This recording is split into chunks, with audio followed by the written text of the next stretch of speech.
él se metió con una compañera que ahora trabaja en la Embajada de Brasil en México, Angélica Duarte Caneiro, y lo entrenó en portugués. Pero él dijo, ¿por qué si yo trabajo como unidad indígena tengo que hacer una traducción de inglés y francés? Yo no quiero. Yo sé las lenguas originales. Y entonces dije, ¿por qué no escribes a las instancias de la UNAM y les explicas eso? El rector era de La Fuente, y de La Fuente dio la instrucción de que Martín tenía toda la razón, que el programa de ciencias políticas se autorizaría el dominio, porque además no solo lo traduce, de lenguas originales, y que con eso súper bastaba. Entonces, eso quedó.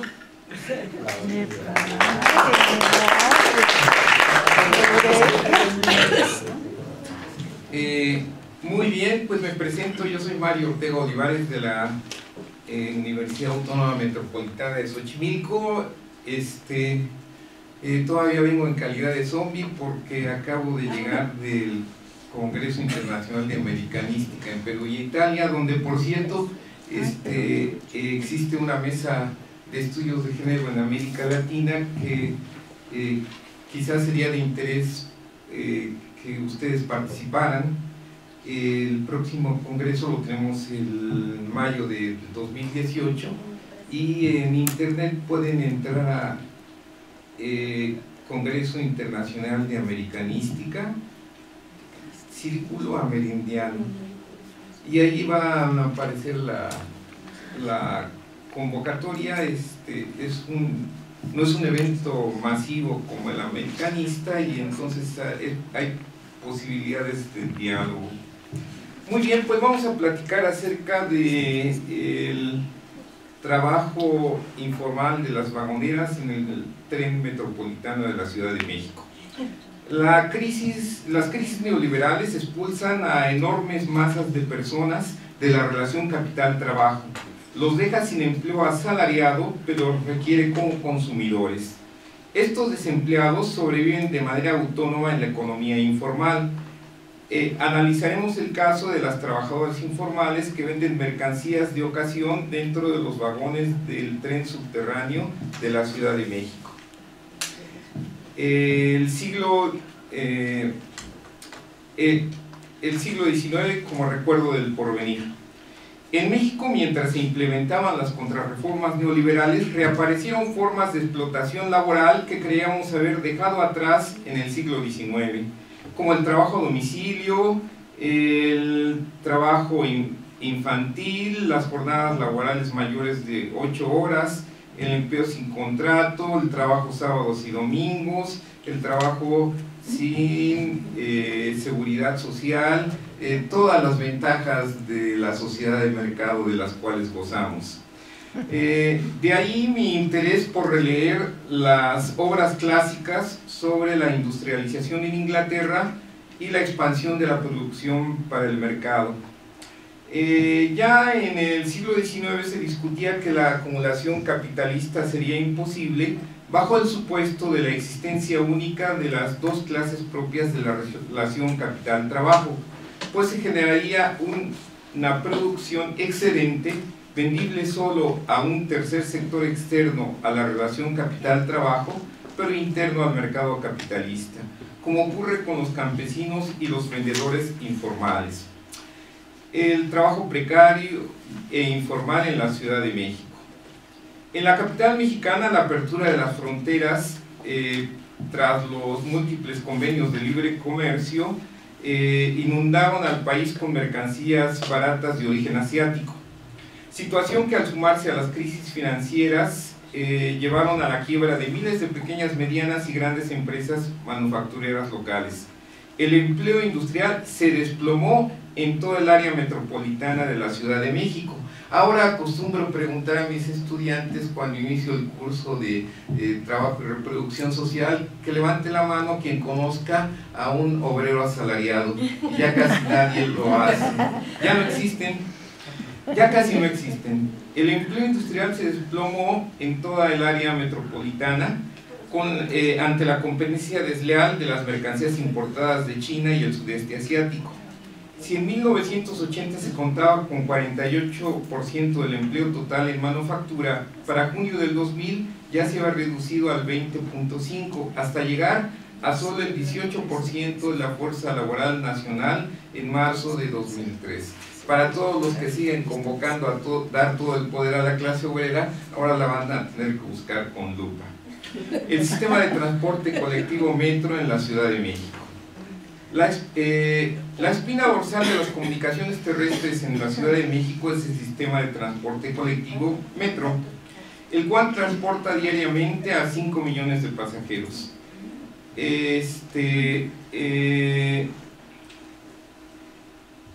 Siendo tanta la demanda de transporte y tan pocos carros con los que cuenta el metro, este sistema resulta escaso para la densidad de pasajeros que quieren transportarse en la Ciudad de México, de tal manera que resulta muy incómodo hacerlo, pues hay una elevada temperatura en los vagones por la falta de ventilación y por el precioso clima que gozamos en la Ciudad de México.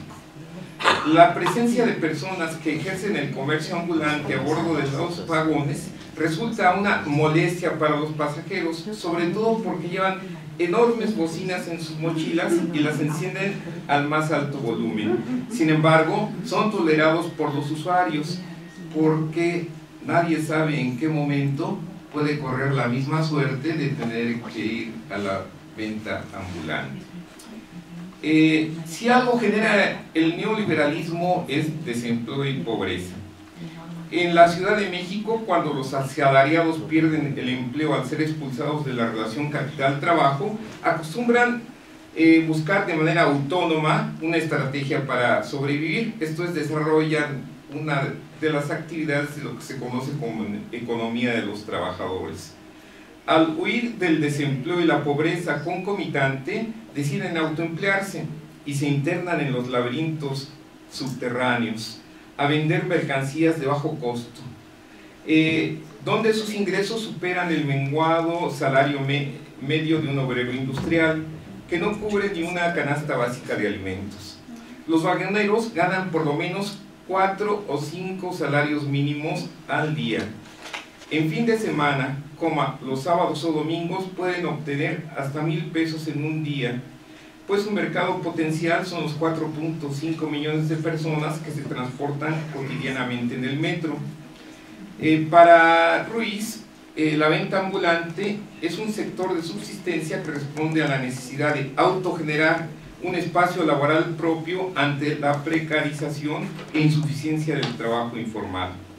Para las mujeres solas, madres solteras, divorciadas, la venta ambulante es una buena opción, pues les permite trabajar sin descuidar a sus hijos. ¿Por qué? Porque van por los vagones y por los subterráneos cargando a los niños a la espalda o ayudándolos ellos a vender. De tal manera que desde que son muy pequeños, estos niños crecen en el subterráneo, crecen escondidos de la luz, pero siempre al lado de la madre. Y al crecer, la perspectiva que tienen es que, como tienen escasa educación, continúan con la venta ambulante del metro. Ya hemos encontrado vendedoras ambulantes de tercera generación en el subterráneo.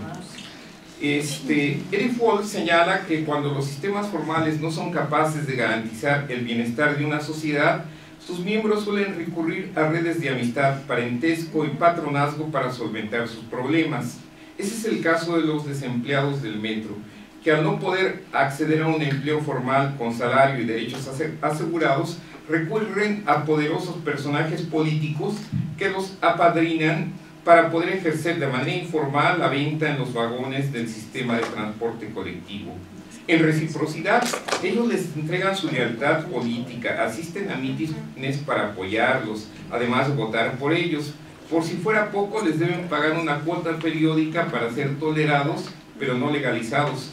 La corrupción, entendida como la privatización de las capacidades políticas, como ocurre con el control de la venta dentro de los vagones del metro, es parte del sistema que permite el funcionamiento de la economía informal, que es la otra cara del sistema formal. Por su parte, los líderes de los vagoneros fungen como intermediarios que controlan a sus afiliados, gracias a las canonjías que reciben de los contactos personales que tienen con líderes políticos, quienes los protegen para vender en forma semiclandestina. Los vagoneros consideran el pago de cuotas a los líderes como un mal necesario, porque les permite vender en los trenes y controlar el número de vendedores que compiten por el mismo mercado. Resulta paradójico que las organizaciones de vagoneros sean al mismo tiempo un mecanismo para el enriquecimiento de los líderes, pero también una hermandad que se apoya y protege mutuamente de la represión policíaca. Si los vagoneros de otras rutas los invaden y surgen enfrentamientos, responden grupalmente a la violencia. Un testimonio nos dice: los vendedores nunca te dejan morir solo, man. También entran a los putazos, aunque sepan que tienen la de perder. Pues les decimos, total, si te iban a tocar 40 madrazos, si me meto yo nada más te van a tocar 20 de 20. Sin duda, nadie cuestiona el poder del líder para evitar ser golpeado, pero existen ciertas normas de convivencia horizontal al seno de las organizaciones.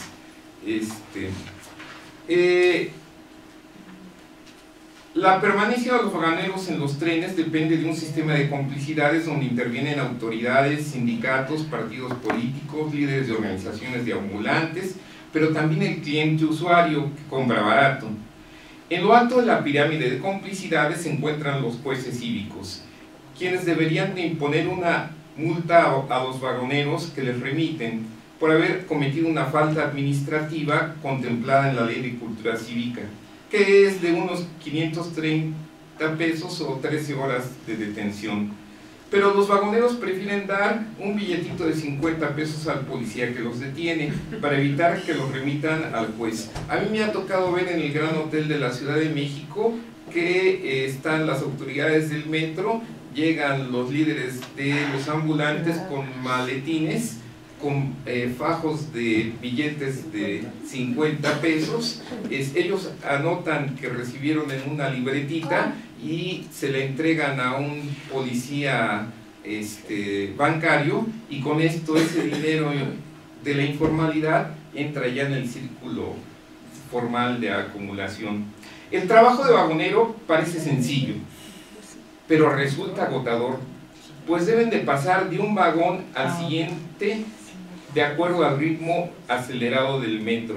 Deben de ofrecer de manera rápida y convincente sus mercancías, recibir el pago y dar el cambio, mientras eluden a la policía que monta operativos para remitirles.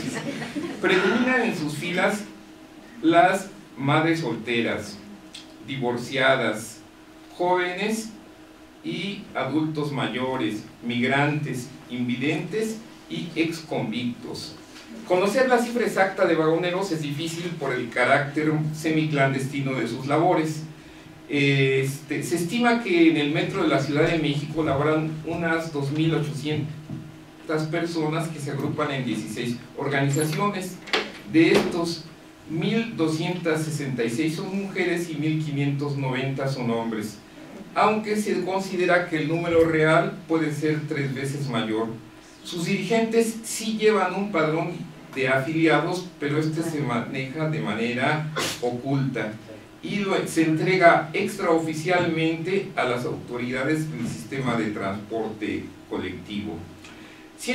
Siendo tan altos los ingresos que obtiene una vagonera en el metro en comparación con otros asalariados sin capacitación, todo el mundo quisiera vender en el metro. Para mantener el monopolio del mercado dentro de los convoyes, líderes y vagoneros deben ejercer un control violento y expulsar a los intrusos. Solo quienes se afilian a alguna de las 15 o 16 organizaciones pueden vender en los trenes. Para ingresar se paga una primera cuota que oscila entre los 600 y los 4,000 pesos, dependiendo de la línea. Ya estando dentro, tienen que pagar semanalmente una cuota para mantener el derecho a vender sus productos. Es un secreto a voces que se paga con favores sexuales el poder vender dentro de los vagones, tanto a los líderes de vagoneros como a las autoridades del sistema de transporte colectivo. Pero también si uno tiene familiares que pertenezcan al grupo de vendedores, se tienen que pagar cuotas más reducidas. Los vagoneros venden dulces, chicles, pastillas y todo tipo de novedades que se puedan pagar con una moneda de 5 o 10 pesos. Para los vagoneros el gran negocio es la venta de copias ilegales de discos digitales que les cuestan 2 pesos y que venden a 10. Es un gran negocio. En México, las relaciones entre la economía formal y la informal funcionan gracias a la labor de intermediarios o brokers. Los líderes de los vagoneros interactúan con las autoridades del sistema de transporte colectivo, con los partidos políticos y sus representantes en el gobierno capitalino, así como con los policías que cuidan los andenes y despliegan los operativos para remitir a los vagoneros al juez cívico. El lubricante que permite la venta tolerada es el pago de sobornos. En 2008 las autoridades del Distrito Federal se comprometieron en un proyecto para reubicar a los vagoneros en locales, formando cooperativas dentro de las instalaciones del metro, que se les entregarían ya que se constituyeran legalmente. Pero desarrollar programas redituables para las cooperativas resultó difícil porque la venta en los vagones deja mejores ganancias. La reubicación de los vagoneros es todo un problema, pues al comprar un disco pirata en 2 pesos y venderlo en 10 obtienen una ganancia de 4 veces el costo. Además de los buenos ingresos, cuenta con una amplia flexibilidad de horario y una gran autonomía en el ejercicio de sus labores. Una vagonera me comentaba: ellos quieren que cubramos 8 horas de trabajo, pero ¿cómo? Si yo con solo 3 días ya saqué lo de la comida y puedo dedicar el demás tiempo a atender a mis hijos. Incluso no tengo que ir a trabajar diario, con 3 o 4 días ya saqué lo de la semana. Entonces, realmente para lo que ellas llaman las mujeres solas, esto es las mujeres madres solteras, abandonadas, viudas, esta es una verdadera opción de vida. Ruiz descubrió que en el proceso de comercialización de los vagones está integrada una cadena de producción continua. Los vendedores se reúnen en pasillos o escaleras que cambian de lugar para cumplir lo que le llaman hacer base, es decir, esperar el turno para subir al vagón de acuerdo a cómo fueron arribando, también para evitar que se ofrezca la misma mercancía repetida porque se queman para su venta. A diferencia de la cadena fordista donde los obreros están fijos en su estación, los vagoneros deben seguir el ritmo de desplazamiento de los vagones y sus paradas en las estaciones. Cuando a un vagonero le toca su turno, entra por la primera puerta del vagón y comienza a seducir a los clientes con sus ofertas, localiza a quienes quieren comprarle, les entrega las mercancías con mucha amabilidad y les da su cambio rápidamente. Mira hacia afuera para ver si no hay un operativo en marcha para detenerlo, y entonces sale por la segunda puerta para no chocar con el compañero que lo va a relevar. De inmediato se confunde con los usuarios y así prosigue su trabajo.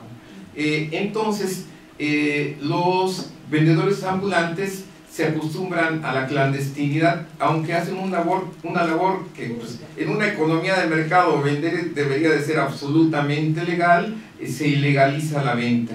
y entonces los obligan a vivir en la informalidad, de tal manera que llegan a desarrollar sistemas de vigilancia, como el uso de celulares para estarse intercomunicando, saber qué está sucediendo en las líneas y ubicar dónde están ocurriendo operativos policíacos, lo cual genera un problema porque los preparan para acciones subversivas. A manera de conclusión, la venta dentro de los vagones del metro es una buena alternativa para mujeres sin trabajo que quieren resolver sus problemas en forma autónoma y sin descuidar a sus hijos. Sin embargo, deben afiliarse a una organización y pagar cuotas periódicas de ingreso y por temporada navideña a los líderes. Personajes que funcionan como intermediarios entre los vagoneros y las autoridades corruptas e intercambian la tolerancia para vender a cambio del pago de cuotas y favores políticos, como la asistencia a mítines y votos asegurados, donde precisamente son los partidos de izquierda los que salen beneficiados. Esto es, la corrupción no solamente está en los trenes subterráneos, sino que llega a corromper a los propios partidos de toda la gama de la izquierda en México.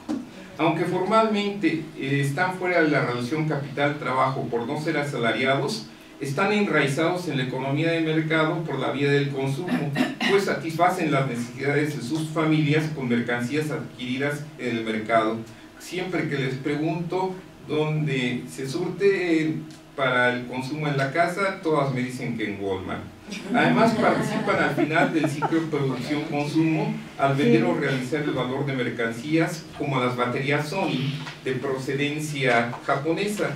Los líderes no solo se quedan con la parte de las cuotas que no entregan a políticos y funcionarios, también dan en consignación mercancías de origen dudoso a sus agremiados.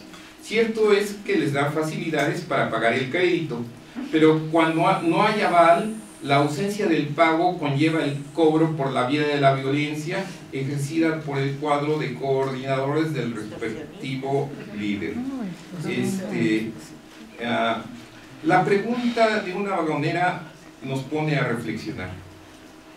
Siempre nos han tratado como delincuentes y yo me voy a morir y nunca me definieron qué clase de delincuencia hago, porque desde los 6 años he vivido correteada, he sido perseguida por vender, pero esta es mi forma de trabajo, efectivamente. Yo hago una pregunta. Se supone que México es el campeón de libre mercado. Tenemos tratados de libre mercado con muchos países. ¿Por qué el libre mercado es hacia afuera?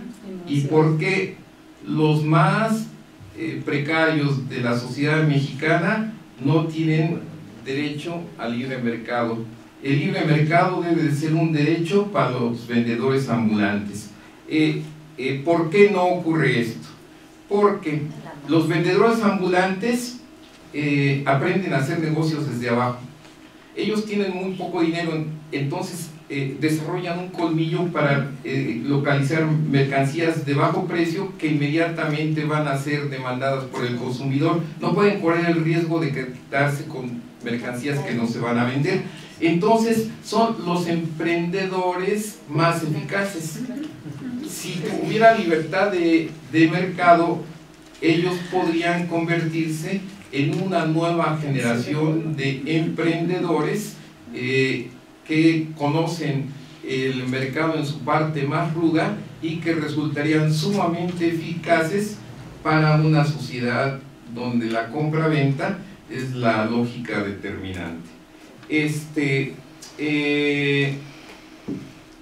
De lo que se trata es que los comerciantes establecidos no pierdan el monopolio del comercio ni se enfrenten a la intensa competencia que representarían los vendedores informales si fueran regularizados.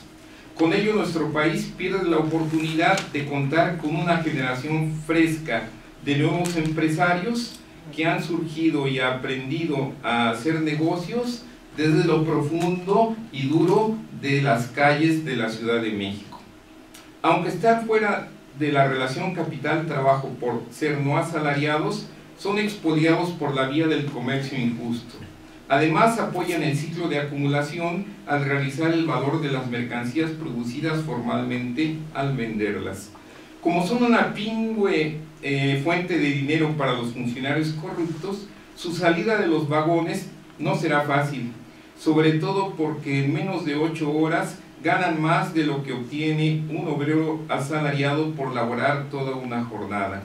Si siguen imperando las reformas neoliberales, estas formas de trabajo se seguirán extendiendo. Ya el 60% de la población de la zona metropolitana de la Ciudad de México se desempeña en labores que la Organización Mundial del Comercio denomina empleo informal. Si esto sigue creciendo, la gente irá olvidando que para emplearse era necesario un patrón.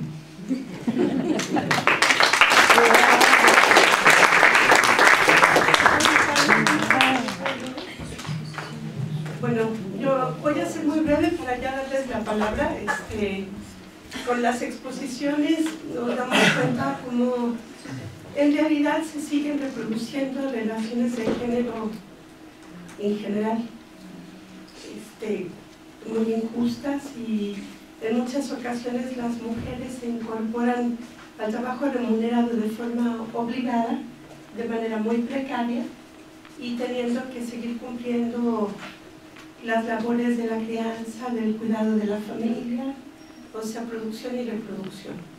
Eso creo que queda claro en las exposiciones. Nosotros nos dimos a la tarea de tratar de ver qué pasaba en las empresas recuperadas de Argentina con el tema de la perspectiva de género, porque bueno, es un proyecto muy innovador, muy reconocido a nivel mundial, y bueno, con la inquietud que yo tengo con otras colegas, hicimos incluso un experimento metodológico que ya hasta ahora lo denominan, y hay autores sajones que lo avalan, lo cual ya lo hace muy científico. Yo ni sabía eso, pero simplemente en la red les planteé si querían utilizar el resultado de las entrevistas para, desde su disciplina y su propia perspectiva, retomar parte de los testimonios. Y bueno, eso se hizo y va a aparecer en el libro. Esa es una innovación metodológica. Pero desde el punto de vista de la perspectiva de género, les quería contar que nosotros pudimos entrevistar a protagonistas de las empresas recuperadas y también analistas de estos procesos. El contenido ha sido muy útil para ver cómo fueron las motivaciones, problemáticas, potencialidades y obstáculos que tienen estas empresas. Pero también hicimos el análisis desde la perspectiva de género, y algunos y algunas de las autoras coincidimos en lo siguiente: persisten las desigualdades de género a pesar de discursos igualitaristas y de prácticas descritas como búsqueda de la igualdad. Pero estos proyectos de igualdad, al menos inicialmente, no incluyen a las mujeres. Ellas todavía son minoría en las empresas recuperadas, y las pocas que se han destacado son como fenómenos excepcionales, que han ascendido a sus puestos gracias a un extraordinario talento y características individuales, más que acciones colectivas del grupo con quienes trabajan. En este sentido, vale la pena preguntarse, para poder incidir en el cambio, ¿por qué persisten las desigualdades de género a pesar de que las propuestas de esos grupos son tan igualitaristas? Y en el discurso esto se vio incluso en forma de bromas o frases chistosas, que en realidad lo que muestran es los profundos aspectos de desigualdad y cierto descrédito hacia las mujeres. Las mujeres todavía son percibidas como quienes acompañan, más que como sujetos con autonomía, iniciativa, capacidad de liderazgo, más en consonancia con roles familiares tradicionales de las mujeres, en tanto que como sujetas trabajadoras. Las recuperadas incluyen sujetos que relatan sus luchas por la supervivencia, ganando salarios bajos, en algunos casos tratando de superar esa situación, adquiriendo nuevos conocimientos y prácticas con tecnologías más avanzadas. Sin embargo, el eje central de los discursos es la lucha por la sobrevivencia ante medios políticos y económicos ilegales que se oponen y tratan de destruirlos. Parecería que entre muchos de los sujetos entrevistados, las subjetividades construidas corresponden a personas que hemos denominado en transición, que participan simultáneamente de ideas y prácticas tradicionales conjuntamente con proyectos de vida y de trabajo innovadores. Ambas posiciones dan como resultado que son sujetos en transición, en parte tradicionales, en parte innovadores, respecto a su posición en los géneros. Aparecen en forma evidente tensiones y conflictos derivados de esas modalidades subjetivas transicionales, expresadas tanto respecto a su inserción laboral como en su vida familiar. Derivado de las entrevistas, mi personal interpretación de la búsqueda de equidad de género en estos espacios es que en general, como ha sucedido en otros procesos de cambio social considerados como progresista, este es un tema que siempre queda rezagado y se repiten concepciones y prácticas que reproducen desigualdades. En las mentalidades de los trabajadores en general, este no constituye un tema prioritario. Muchas empresas se conforman por hombres trabajadores y pocas mujeres que están más en la administración que en la producción misma. Y se naturaliza el fenómeno afirmando que el trabajo es duro y por eso lo hacen hombres, situación que en los hechos no se sostiene y que puede interpretarse como la continuidad de una naturalización de la importancia del trabajo remunerado que realizan los hombres versus el que realizan las mujeres. También debo resaltar que en contraste obtuvimos resultados de entrevista que dan cuenta de que algunos hombres sí consideran como fundamental construir equidad de género, que reconocen que existe la desigualdad y que reconocen que ellos no están participando en el espacio privado o doméstico. Derivado de las entrevistas, destaco procesos que me parecen ejemplificadores, como es el caso de algunas mujeres que participan como dirigentes de empresa con alta calificación, pero que sienten la necesidad de justificar su posición e incorporar permanentemente a los hombres para evitar que estos se sientan desplazados, cosa que los hombres no hacen. Pudimos constatar, salvo excepciones, los varones involucrados en la recuperación de empresas en general no sintieron solidaridad de sus mujeres durante el proceso de lucha y les atribuyen incluso presiones para que ellos llevaran el gasto familiar, a diferencia de lo que consideran que hicieron los hijos y las hijas, que sí fueron más solidarios. Por otro lado, quisiera decir que esto no pasa solamente en las empresas, pasa también en los estudiosos de esas empresas. Y ha sido muy difícil que incorporen la perspectiva de género porque consideran, como tradicionalmente se hace, primero hay que cambiar la realidad económica y luego ya hablamos de equidad de género, que en realidad es poco importante. Lo que sí pudimos ver es que cuando se trata de que la empresa recuperada quiera mantener su sentido organizativo, ¿verdad?, y los hombres hijos se acaban, se incorporan las mujeres y entonces resulta que no era tan difícil el trabajo y sí se podía realizar. Pero reproduciendo este sistema en donde a las mujeres nos toca lo doméstico y la crianza, es cuando se incorporan las mujeres, cuando empieza a haber guarderías en las recuperadas.